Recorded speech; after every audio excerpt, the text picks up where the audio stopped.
बरेली, मेरठ जैसे मुस्लिम बहुल इलाकों में चुनावी मोर्चे पर अच्छा रेस्पॉन्स आता देख असदुद्दीन ओवैसी ने लोकसभा चुनाव के लिए भी अपना लश्कर तैयार कर लिया है। बरेली आमला बदायूं के चुनावी रण में दम दिखाने को एआईएमआईएम के लड़ाके तैयार हो चुके हैं। इंतजार अब चुनावी डुगडुगी बजने का है। जैसे ही लोकसभा चुनाव की रणभेरी बजेगी, ओवैसी के लड़ाके आस्तीनें चढ़ाकर मैदान में दौड़ लगाते नजर आने लगेंगे। पश्चिमी यूपी में असदुद्दीन ओवैसी की टीम तेजी से संगठन खड़ा करती दिखाई दे रही है। बरेली और मेरठ में नगर निकाय चुनाव की कहानी सियासी हलकों में अभी भी सबकी जुबान पर है, जब ओवैसी के चुनावी खिलाड़ियों ने बड़ों का खेल बिगाड़ दिया था। बरेली में मेयर चुनाव में उतारे गए ओवैसी की पार्टी के प्रत्याशी ने जहां 10,000 से अधिक वोट पाए थे, वहीं एआईएमआईएम के बैनर तले एक पार्षद जीतने में भी कामयाब रहा था। बरेली महानगर से सटी मुस्लिम बहुल ठिरिया निजावतखां टाउन एरिया में एआईएमआईएम प्रत्याशी इमरान अली ने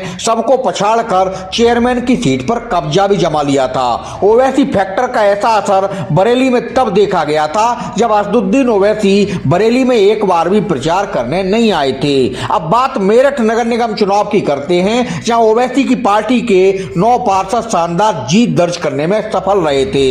इतना ही नहीं, मेयर इलेक्शन में ओवैसी फैक्टर ने अपना जबरदस्त प्रभाव दिखाया था। विजेता रही भाजपा से मुकाबले में एआईएमआईएम प्रत्याशी मोहम्मद अनस दूसरे स्थान पर रहे थे और 1.25 लाख से अधिक वोट पाकर सपा प्रत्याशी सीमा प्रधान को तीसरे नंबर पर धकेल दिया था। बसपा को यहां चौथे स्थान से संतोष करना पड़ा था।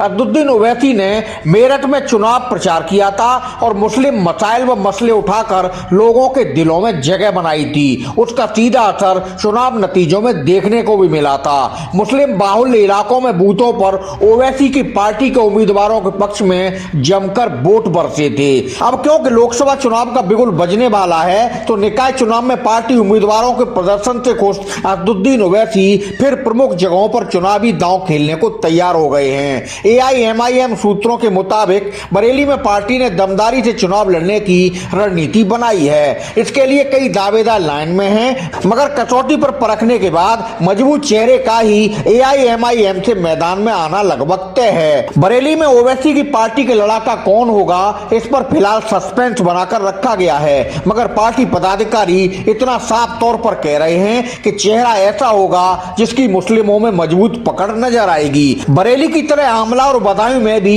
ओवैसी की पार्टी चुनावी दांव खेलेगी। अंदर खाने इसको लेकर भी तैयारी कर ली गई है। एआईएमआईएम के एक प्रमुख पदाधिकारी ने खबरची न्यूज को बताया कि लोकसभा चुनाव में पार्टी मुखिया असदुद्दीन ओवैसी प्रमुख सीटों पर चुनावी रैलियां कर अपने उम्मीदवारों की ताकत बढ़ाएंगे। बता दें कि ओवैसी की party all India Majlis-e-Ittehadul Muslimeen यानी एआईएमआईएम गठबंधन में शामिल नहीं है। कहा जा रहा है कि ओवैसी की पार्टी अकेले ही चुनावी रण में अपना दम दिखाएगी।